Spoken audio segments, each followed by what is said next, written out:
নমস্কার বন্ধুরা, গৃহস্থের টুকিটাকির আরেকটি নতুন ভিডিওতে তোমাদের স্বাগত জানাই। আজকে আমি আর আমার হাজব্যান্ড দুজনে মিলে চলে এসেছি শ্রী ঠাকুর রামকৃষ্ণদেবের আশ্রমে। এই আশ্রমটি হলো পূর্ব বর্ধমানের খোসবাগান এলাকায় শ্যামসায়র রামকৃষ্ণ মিশন। এই মিশনটি বেলুর মঠের শাখা কেন্দ্র। চলো আমরা এবার ভেতরে প্রবেশ করি। দেখো পাশেই লেখা আছে, গেটে ঢোকার মুখেই লেখা আছে রামকৃষ্ণ মিশন শ্যামসায়র বেলুর মঠের শাখা কেন্দ্র। চলো ভেতরে যাওয়া যাক।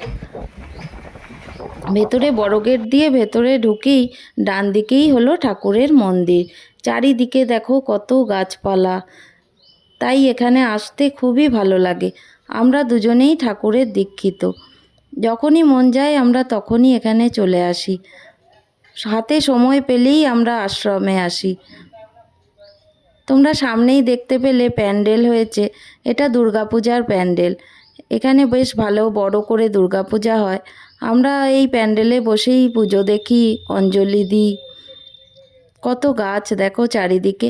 আশ্রমের এই শান্ত স্নিগ্ধ পরিবেশ, সব সময় মনে হয় যেন এখানে আসি। হাতে একটু সময় পেলেই মনে হয় যেন ছুটে ছুটে আসি।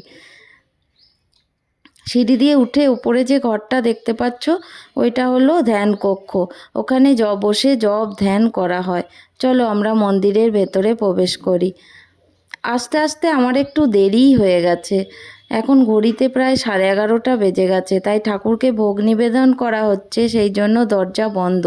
একটু পরেই খুলে যাবে। তোমাদেরকে চারিপাশটা একটু ঘুরিয়ে দেখাই।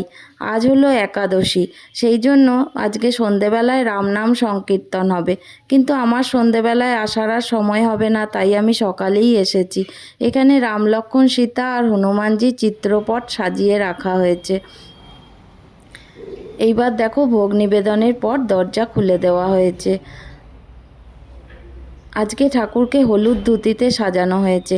সামনে থেকে এত সুন্দর লাগছিল যে ঠাকুরের থেকে চোখ সরানোই যাচ্ছিল না। ঠাকুরের বাঁ দিকে আছে মা আর ডান দিকে আছেন স্বামীজি।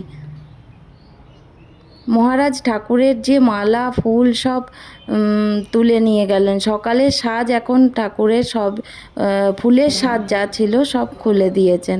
আবার বিকেলে নতুন করে ঠাকুরকে সাজানো হবে। আমরা এখন কিছুক্ষণ মন্দিরেই বসবো, প্রায় 1 ঘন্টা মতো আমরা এখন ঠাকুরের আশ্রমেই থাকবো।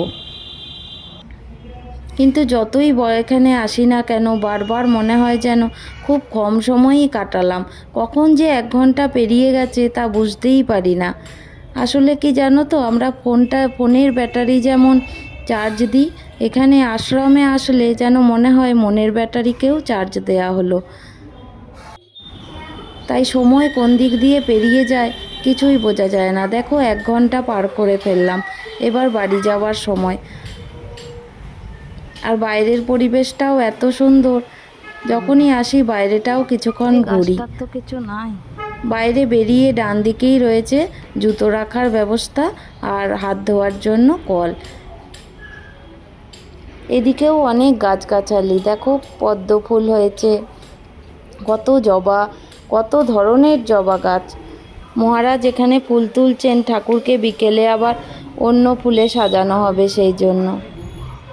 ঠাকুরের এই মূর্তিটা নতুন প্রতিষ্ঠা হয়েছে 6ই এপ্রিল 2025, সেটাই ফলকের মধ্যে লেখা আছে। আর সোজা গেলে আমরা যে বড় গেট দিয়ে ঢুকলাম তার বিপরীতেই হচ্ছে বাঁ দিকে অফিস কার্যালয়, বুক স্টল আর প্রসাদ বিতরণের জায়গা, আর ওপরে আছে গেস্ট হাউস।